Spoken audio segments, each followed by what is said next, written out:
Hi guys, Jordan from P&P Campers.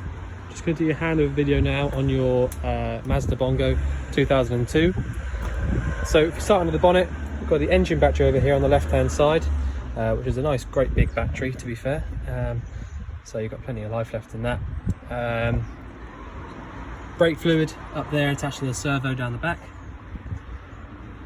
All your sort of like breakers and fuses, relays, all that sort of lot for the engine is just in this section in the middle. Leisure battery sits just here, which again is 100 amp hour battery, so that's pretty much the biggest one you can get. Well, it is actually the biggest one you can get in there. So again, loads of life left in that one. Washer fluid sits inside this reservoir here at the front, and your engine coolant sits up here in this overflow sort of reservoir, which will then be directly linked down to the radiator. You have got air conditioning in here, so that's just like this little part here, and there'll be another one somewhere further up towards the top for redoing the aircon there, but that'll be a little aircon compressor radiator at the front, and then the main radiator is the one that sits behind it just there.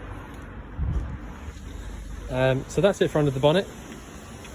Just show you what anything we got in here. So we got not a lot really to show you inside the passenger door, to be honest, so I'll just carry on.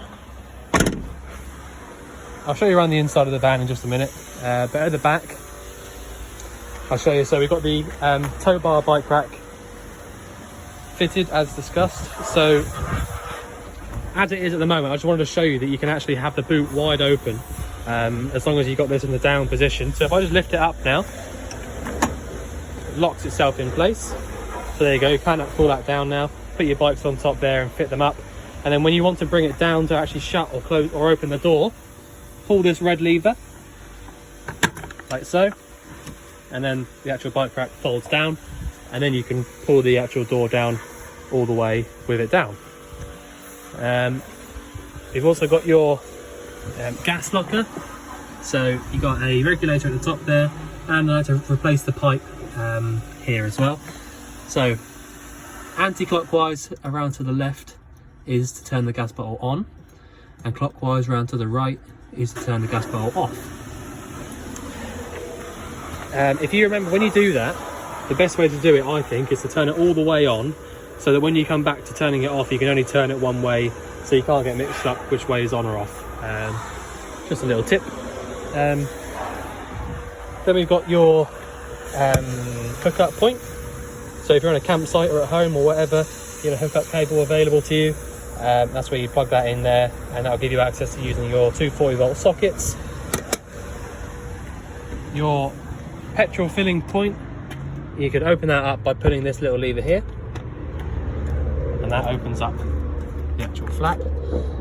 That will need cleaning out, so don't worry about that, but yeah, that's how you get to there. Inside the actual cab itself, we've got automatic gearbox. So if I just jump in, actually I'll show you,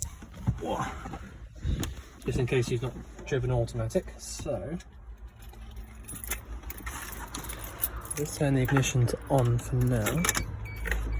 So brake down, pull this, and then you can go reverse, neutral, drive, and then you've got S and L as well. Now if I just turn that off, stop that beeping, what that means is, so park basically is when you're stopped and you don't want to move anymore, you can leave it in park, pop your handbrake on, but you don't actually really have to. You can leave it in park, unless you're on a bit of a hill, either up or down, that I would obviously always use your handbrake then, but otherwise you don't really have to. Also then you've got, so if you pull the button in, go down one to reverse, that'll obviously pop you in reverse. And we have fitted up your sensors at the back there as well, so you've got the reversing sensors there ready. Neutral is for when you're at your traffic lights basically. You shouldn't leave it in neutral and then switch the engine off, because, you know, park is much safer, and I'm not sure if it actually lets you take the key out until you're in park on these ones, but there you go. So yeah, so neutral there is for when you're at your traffic lights, so you'd be in drive, and then you pop it up into neutral just for, you know, until you start going again, unless you're not going to be stopped for very long, and in which case you can just leave it in drive. You want to be leaving it in drive for the most time, but most part really, because that's like just sort of the general way of driving the car. If you basically the S and the L, you'll see there's got a number next to it, so 2 and 1. What they do is essentially because it's an automatic gearbox, it's constantly trying to find the most efficient way to drive. But if you're going up a steep hill, you don't want the gearbox to try and change up the gears. You want it to try and stay in a gear so you can get up the steep hill. So if you're going up a really steep hill, try S, and then if that doesn't work, try L as well. But mainly you're absolutely fine just leaving it in drive. But like I say, if you need it to stick in a gear rather than try and change, try it in S. But there you go. So the rest of it is pretty straightforward. You've got your double din head unit up there. Hazard lights.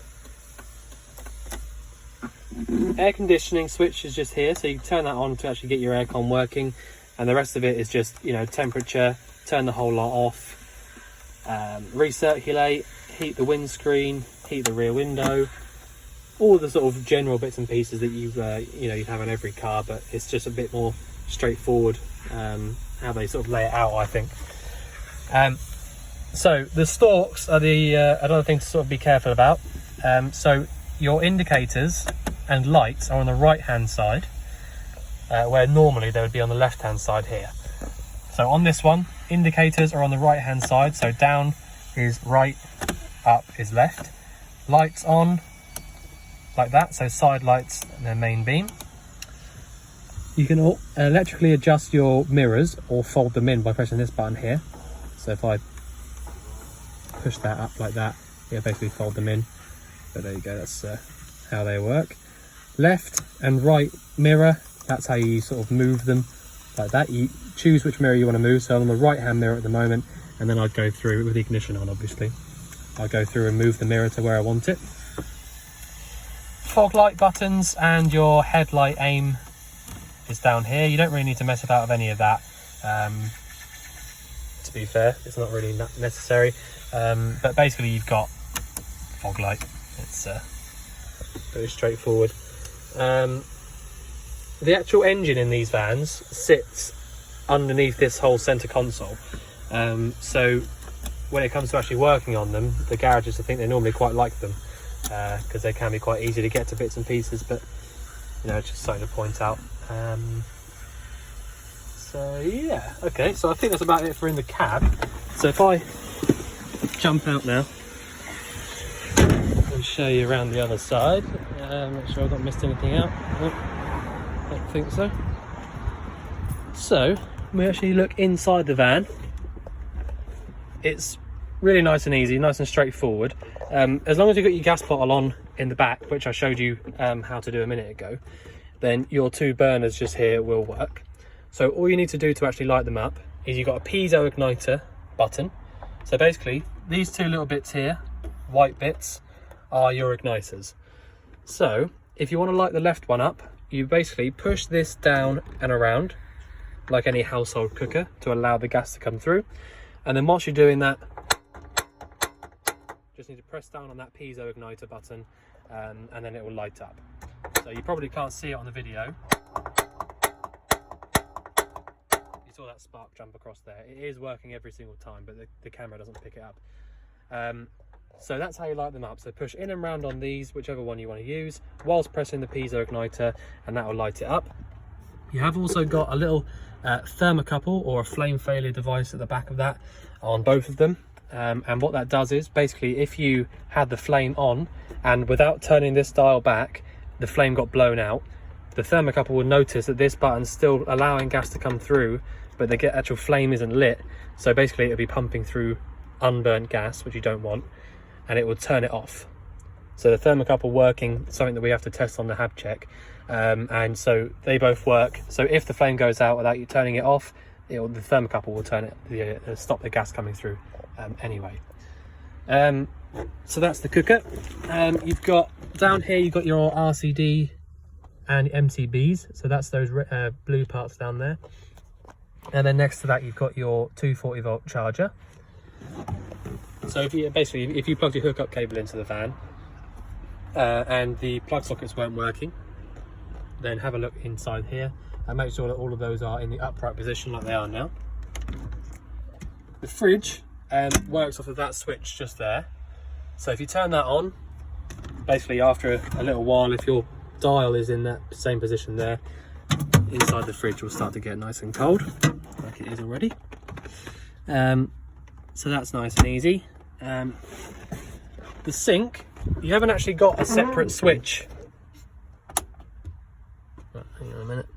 Yeah, so you got the lights just up there as well, which is off that little switch just there. So the actual sink doesn't have its own on and off button for the pump, so you basically just use it when you want to. So literally pull the like that.